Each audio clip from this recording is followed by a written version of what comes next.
അമേരിക്കയ്ക്കും ഇറാനും ഇടയിൽ വർഷങ്ങൾക്ക് ശേഷം ആണവായുധം സംബന്ധിക്കുന്ന പ്രധാനപ്പെട്ട ഒരു ചർച്ച നടന്നു. ഇറാന്റെ പക്കൽ ആക്റ്റീവായി ഒരു ന്യൂക്ലിയർ പ്രോഗ്രാം ഉണ്ട്. അങ്ങനെയുള്ളൊരു സാഹചര്യത്തിൽ ഈ ന്യൂക്ലിയർ ഡീൽ സംബന്ധിക്കുന്ന പ്രധാനപ്പെട്ട ചർച്ച ഒമാനിൽ വെച്ച് ഇന്ന് നടന്നവസാനിച്ചു. ഇത് അവസാനിച്ചതിനു ശേഷം ഈ ഒരു ചർച്ചയിൽ ആദ്യത്തെ ഘട്ടം വിജയിച്ചു.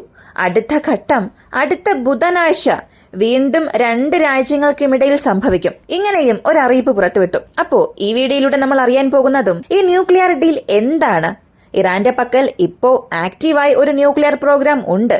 ഒരു പക്ഷേ ഈ ചർച്ച വളരെ ലളിതമായി അവിടെ സംഭവിച്ചു കഴിഞ്ഞ് ഇറാനും അമേരിക്കയ്ക്കും ഇടയിൽ ന്യൂക്ലിയർ സംബന്ധിക്കുന്ന കരാർ ഒരു സമാധാനത്തിൽ അവസാനിക്കുകയാണെങ്കിൽ അടുത്തെന്തായിരിക്കും സംഭവിക്കുക? ഇതിൽ IAEAയുടെ പങ്ക് എന്താണ്? ഇറാനെ എങ്ങനെ ഇവരുടെ സർവൈലൻസ് റഡാറിനുള്ളിൽ ഇവർ കൊണ്ടുവരാൻ പോകുന്നു? ഇവയെല്ലാം ഈ വീഡിയോയിലൂടെ വിശദമായി അറിയാം.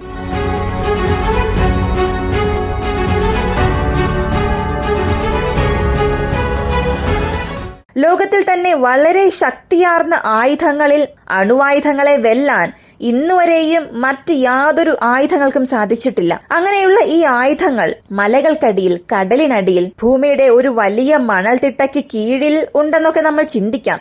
എന്നാൽ വരും ദിവസങ്ങളിൽ മിഡിൽ ഈസ്റ്റിൽ അമേരിക്കയുടെ നേരിട്ടുള്ള നിയന്ത്രണത്തിന് കീഴിൽ ഈ അണുവായുധം വരാനുള്ള സാധ്യതയുണ്ടെന്ന് പറഞ്ഞാൽ നിങ്ങൾക്ക് എത്ര പേർക്ക് വിശ്വസിക്കാൻ സാധിക്കും? ഇവയെല്ലാം സംഭവിക്കും. ഇപ്പോൾ അമേരിക്കയ്ക്കും ഇറാനും ഇടയിൽ നടക്കുന്ന ഈ ഒരു ന്യൂക്ലിയർ ഡീൽ സൈൻ ആവുകയാണെങ്കിൽ ഈ ഒരു ടോപ്പിക്കിലേക്ക് നമ്മൾ പോകുന്നതിന് മുൻപ് ഇവയെക്കുറിച്ചുള്ള ഒരു ധാരണ നമുക്ക് ആവശ്യമാണ്. അതിനാൽ ഓരോന്നായി തന്നെ നമുക്ക് മനസ്സിലാക്കാം. ആദ്യം അറിയാൻ പോകുന്നത് ഇറാന്റെ ന്യൂക്ലിയർ പ്രോഗ്രാം. ഇറാന് ആണവായുധങ്ങളുടെ ആവശ്യം ഉണ്ടോ? അണുവായുധങ്ങളുടെ ആവശ്യകത എന്നതിനപ്പുറം ഇവർക്ക് ആറ്റത്തിന്റെ ആവശ്യം എന്താണ്? ന്യൂക്ലിയർ പ്രോഗ്രാം എപ്പോഴാണ് ആരംഭിച്ചത്? 1950കളിൽ തന്നെ പല്ലവി രാജവംശത്തിന്റെ നിയന്ത്രണത്തിന് കീഴിൽ ഇറാൻ ഉള്ളപ്പോൾ തന്നെ ഇത് ആരംഭിച്ചു. ഇത് 1979 ഇസ്ലാമിക് റവല്യൂഷൻ സംഭവിച്ചത്. അതിനു മുൻപ് വരെയും ഈ രാജവാഴ്ചയിലായിരുന്നു ഇറാൻ ഉണ്ടായിരുന്നത്. അപ്പോൾ തന്നെ ആറ്റം ഫോർ പീസ് എന്ന കോൺസെപ്റ്റിന് കീഴിൽ അമേരിക്ക 2 ന്യൂക്ലിയർ റിയാക്ടേഴ്സ് അവിടെ കൊണ്ടുവരികയും അതിനെ ശുദ്ധീകരിക്കാനുള്ള പ്രോസസിന്റെ കരാറുകളും സൈൻ ചെയ്തിരുന്നു. ഇന്നുവരെയും ഇറാനിൽ ആക്റ്റീവായി 2 സ്ഥലങ്ങളിൽ യുറേനിയം എടുക്കുന്ന ഖനികളുണ്ട്. എന്നാൽ ഇസ്ലാമിക് റവല്യൂഷൻ ഉണ്ടായതിനു ശേഷം അമേരിക്കയുടെ പക്കൽ നിന്ന് യാതൊരു സഹായവും വന്നില്ല. പിന്നീട് റഷ്യയുടെ സഹായം വഴി ആദ്യമായി ഒരു ആണവ നിലയം നിർമ്മിച്ചു. പിന്നീട് 3ാമത്തെ ആണവ നിലയം സൃഷ്ടിക്കാൻ കഴിയുന്നത്ര രീതിയിൽ ഇറാൻ വളരുകയും ചെയ്തു. ഇപ്പോ ഈ ആണവോർജത്തെക്കുറിച്ചാണ് സംസാരിക്കുന്നത്. കാരണം ഒരാറ്റത്തെ ആയുധമാക്കി മാറ്റാനും സാധിക്കും, ഇലക്ട്രിസിറ്റി ഉൽപ്പാദിപ്പിക്കുന്ന ഒരു ശക്തിയായും മാറ്റാൻ സാധിക്കും. അങ്ങനെയാണെങ്കിൽ ഇറാൻ എപ്പോഴാണ് ഈ ആണവായുധങ്ങൾ നിർമ്മിക്കാനുള്ള ഒരു ആവശ്യകത വന്നത്? ഇതിന്റെ ഉത്തരം അറബ് ഇസ്രായേൽ യുദ്ധം. മിഡിൽ ഈസ്റ്റിൽ ഇസ്രായേലിന്റെ ഇൻഫ്ലുവൻസ്, ഇസ്രായേലിന്റെ പക്കൽ ആണവായുധം വന്നു, ഇസ്രായേലിന്റെ പക്കൽ അണുവായുധം വന്നു. ഇവയെല്ലാം വെച്ച് നോക്കിയപ്പോൾ 1990കളിൽ അഡ്മൻ എന്ന കോഡ് നെയിമോടുകൂടി ഇറാൻ ഒരു ന്യൂക്ലിയർ പദ്ധതി തുടങ്ങി. ഇങ്ങനെ ആരംഭിച്ച ന്യൂക്ലിയർ പ്രോഗ്രാം കാരണം 2006, 2007, 2008, 2010 ഈ 4 വർഷങ്ങളിലും സാമ്പത്തിക ഉപരോധം അമേരിക്ക ഇവർക്ക് നൽകി. ഇറാൻ അതിനു മുൻപ് വരെയും അണുവായുധത്തെക്കുറിച്ച് എവിടെയും സംസാരിച്ചിട്ടില്ലായിരുന്നു. എന്നാൽ അണുവായുധം നിർമ്മിക്കണമെന്ന് തീരുമാനിച്ചപ്പോഴായിരുന്നു ഇറാനിൽ ഇങ്ങനെ ഒരു സാമ്പത്തിക ഉപരോധം ഏർപ്പെടുത്തിയത്. ഇത് ആദ്യത്തെ സെഗ്മെന്റ്. രണ്ടാമതായി അറിയാൻ പോകുന്നത് IAEA. ഇതിൽ IAEAക്ക് എന്താണ് ബന്ധമെന്നറിയണം. കാരണം ഇവർ ഇതിനെക്കുറിച്ച് സംസാരിക്കുന്നുണ്ട്. ഇറാനുള്ളിൽ അവരെ ഇൻസ്പെക്ഷൻ അനുവദിക്കുന്നില്ല എന്നതുകൊണ്ടാണ് ഇത്രത്തോളം സാമ്പത്തിക ഉപരോധം തന്നെ ഏർപ്പെടുത്തിയത്. അപ്പോ IAEA കുറിച്ച് അറിയണമെന്നുണ്ടെങ്കിൽ ഇന്റർനാഷണൽ അറ്റോമിക് എനർജി ഏജൻസി, ഇവരുടെ പ്രധാനപ്പെട്ട ജോലി എന്താണെന്ന് ചോദിച്ചാൽ ലോകത്തിൽ പല രാജ്യങ്ങളുടെ പക്കൽ ആറ്റം സംബന്ധിക്കുന്ന പല സാങ്കേതിക വിദ്യയുണ്ട്. ഇവിടെ നമ്മൾ ഈ അണുവായുധത്തെക്കുറിച്ചല്ല പറയുന്നത്. ആറ്റം ഉപയോഗിച്ച് ഊർജം ഉൽപ്പാദിപ്പിക്കാൻ കഴിവുള്ള നിരവധി രാജ്യങ്ങളുണ്ട്. അങ്ങനെ നോക്കിയാൽ ഈ രാജ്യങ്ങളെല്ലാം ശരിക്കും എന്താണ് ചെയ്യുന്നത്? അവയെല്ലാം നിരീക്ഷിക്കണം. ലളിതമായി പറഞ്ഞാൽ ഒരു സൂപ്പർവിഷൻ ചെയ്യാൻ കഴിയുന്ന ഒരു സംഘടന, അതായത് സ്വയം ഭരണാധികാരമുള്ള ഒരു സംവിധാനം എന്നൊക്കെ പറയാം.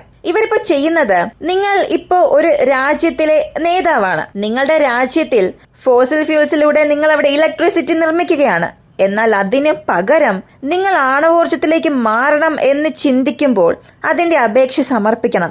ഏതെങ്കിലും രാജ്യത്തിന്റെ സഹായത്തോടുകൂടി ന്യൂക്ലിയർ റിയാക്ടർ നിങ്ങളുടെ രാജ്യത്തിൽ വയ്ക്കണമെന്നുണ്ടെങ്കിൽ IAEAയുടെ അപ്രൂവൽ അതിനാവശ്യമാണ്. ഈ ഒരു അംഗീകാരത്തിന് ശേഷം എന്ത് ചെയ്യുമെന്ന് ചോദിച്ചാൽ അവർ റെഗുലറായി തന്നെ നിങ്ങളുടെ പ്രവിശ്യയിൽ ഒരു ഇൻസ്പെക്ഷൻ വരും. നിങ്ങൾ എവിടെ നിന്നാണ് ഈ ഒരു ഊർജം ഉൽപ്പാദിപ്പിക്കാൻ ശ്രമിക്കുന്നത് ആ സ്ഥലങ്ങളിൽ ദിവസവും ഇൻസ്പെക്ട് ചെയ്യും. കൂടാതെ അവർക്ക് ഏതൊക്കെ സ്ഥലങ്ങളിലാണോ ഇൻസ്പെക്ഷൻ നടത്തണം എന്ന് തോന്നുന്നത് അവിടെയെല്ലാം അവർ അത് ചെയ്യുകയും ചെയ്യും. ഇതിനെ ഒരു അഡ്വാൻസ്ഡ് ഡീൽ എന്ന് പറയും. അതൊരു മിലിറ്ററി ബേസ് ആയിരിക്കാം, അല്ലെങ്കിൽ പ്രധാനപ്പെട്ട അണ്ടർഗ്രൗണ്ട് സ്ട്രക്ചർ. ഇങ്ങനെ പല സ്ഥലങ്ങളിൽ അകത്തേക്ക് ഇറങ്ങി പരിശോധിക്കും. ഇതിനെക്കുറിച്ച് വ്യക്തമായി ഞാൻ അവസാനം പറയാം. അതിനു മുൻപ് ചെറിയൊരു ഇൻട്രൊഡക്ഷൻ പോലെയാണ് പറയുന്നത്. ഇങ്ങനെ വൈദ്യുതി ഉൽപ്പാദിപ്പിക്കുന്നതിനും അപ്പുറം ഈ ഒരു ആറ്റത്തെ മറ്റ് ഏതെങ്കിലും രീതിയിൽ അവർ ഉപയോഗിക്കുന്നുണ്ടോ എന്നുള്ളത് നോക്കും. പ്രധാനമായും ന്യൂക്ലിയർ വെപ്പൺസിന് വേണ്ടി അവരത് ഉപയോഗിക്കുന്നുണ്ടോ എന്ന് നിരീക്ഷിക്കലാണ് ഇവരുടെ ജോലി. ഇറാന്റെ പക്കൽ ഒരു പ്രശ്നമായി തീർന്നതും ഇത് തന്നെയാണ്. ഇറാനുള്ളിൽ IAEA അവർ അനുവദിക്കുന്നില്ല എന്ന ഒരു പ്രശ്നം വന്നപ്പോഴാണ് ഇറാനിൽ ഇത്രത്തോളം സാമ്പത്തിക ഉപരോധം ഏർപ്പെടുത്തിയത്. അപ്പോ ഇറാൻ എപ്പോഴാണ് അണുവായുധം നിർമ്മിക്കാൻ ഇറങ്ങിയത്? എപ്പോഴാണ് ഈ ഒരു പ്രശ്നം ഉണ്ടായത്? IAEAയുടെ റോൾ എന്താണ്?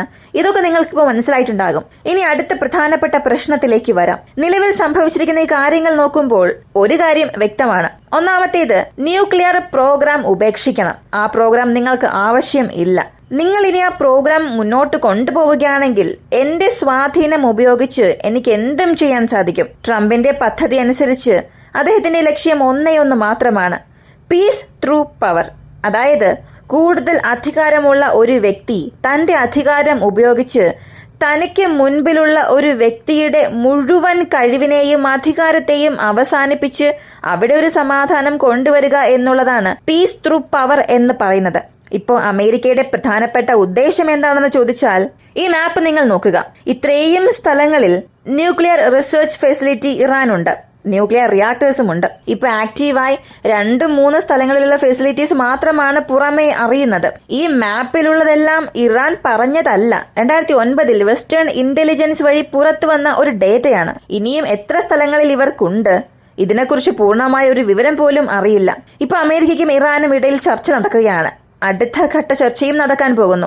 ആദ്യം നടന്ന ചർച്ച വിജയകരമായെന്നും പറയുന്നു. സത്യത്തിൽ അത് ആദ്യത്തെ പടിയായിരുന്നു, ആദ്യത്തെ വിജയമാണ്.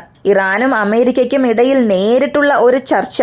ഇറാന്റെ ഫോറിൻ മിനിസ്റ്റർ, അമേരിക്കയുടെ സ്പെഷ്യൽ എൻവോയ്, ഇവർക്കിടയിലുണ്ടായ ഈ ഒരു ചർച്ച അടുത്ത ഘട്ടത്തിലേക്ക് പോകുന്നു എന്നുള്ളത് തന്നെ ഇവിടെ നേരിട്ടുള്ള ഒരു വിജയം തന്നെയാണ്. ഇപ്പൊ 2ാം ഘട്ടത്തിൽ സംസാരിച്ച് ഇവർക്കിടയിൽ ഒരു കരാർ ഉണ്ടാവുകയും ഇറാൻ അവർ എന്തൊക്കെ ഓപ്ഷൻസ് നൽകും എന്ന് നോക്കിയാൽ, ഇതിനകം ബറാക് ഒബാമയുടെ പദ്ധതിക്ക് കീഴിൽ joint comprehensive plan of action, ഈ JCPOA, ഈ ഒരു പദ്ധതിക്ക് കീഴിൽ ന്യൂക്ലിയർ ഡീൽ സൈൻ ആയിട്ടുണ്ട്.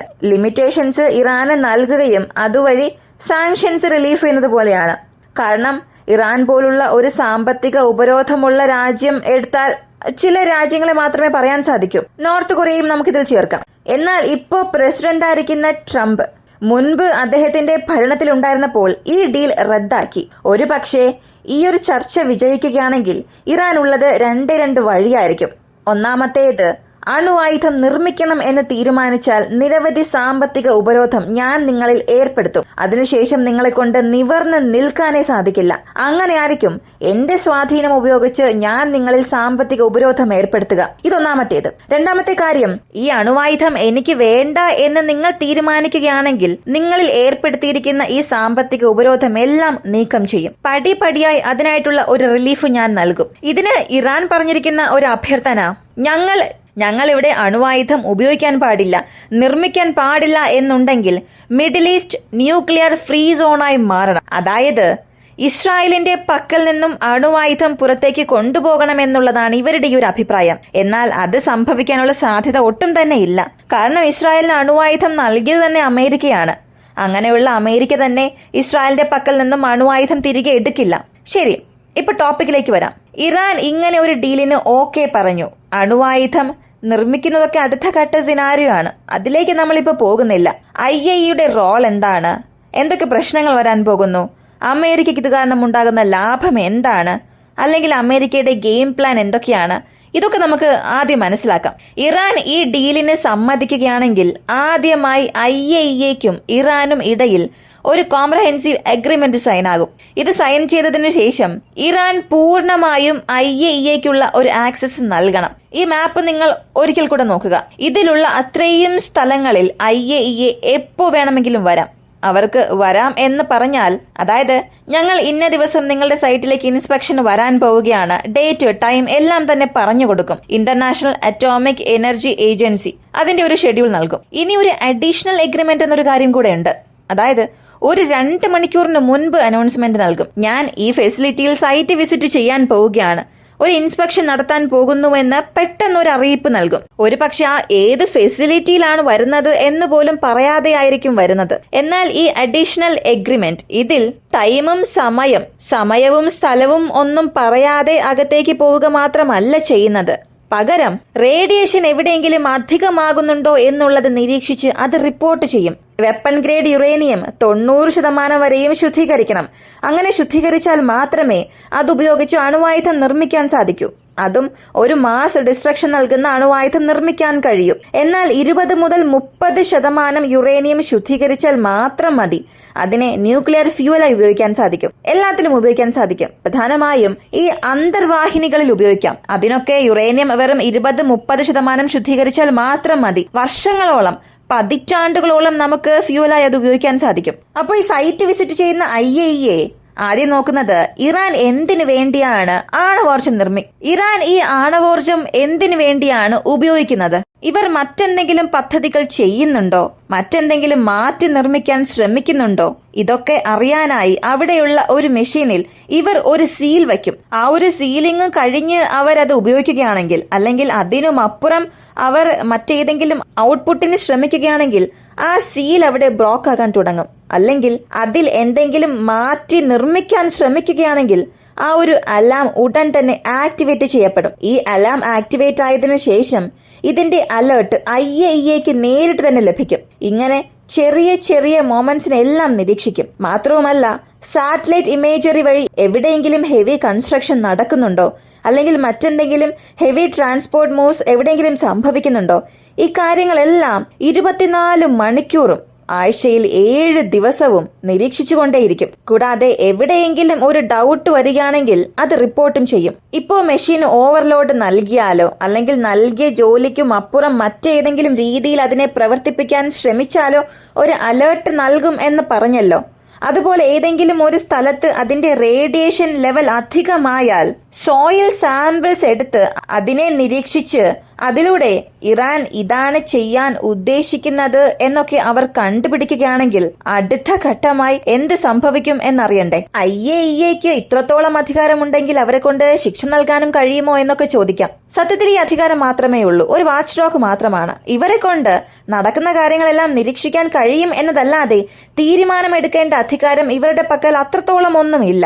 കാരണം ഇവർ ഇത് പറഞ്ഞതിന് ശേഷം നേരിട്ട് ഈ അത്രയും പ്രശ്നങ്ങളും ഐക്യരാഷ്ട്ര സഭയിലേക്ക് പോകും. അവിടെ പോയതിനു ശേഷമാണ് ഈ P5 കൺട്രീസ് വരുന്നത്. അതായത് Russia, China, America, Britain, France. അടുത്ത് P5+ എന്നുമുണ്ട്. അതിൽ ജർമ്മനിയും വരും. ഈ രാജ്യങ്ങളെല്ലാം ചേർന്ന് ഇറാനിൽ ഒരു സാമ്പത്തിക ഉപരോധം ഏർപ്പെടുത്തും. ഐക്യരാഷ്ട്ര സഭ പറയുന്ന സാമ്പത്തിക ഉപരോധം ഈ രാജ്യങ്ങൾ ഇറാനിൽ ഏർപ്പെടുത്തും. ഇതിൽ റഷ്യ കാണില്ല.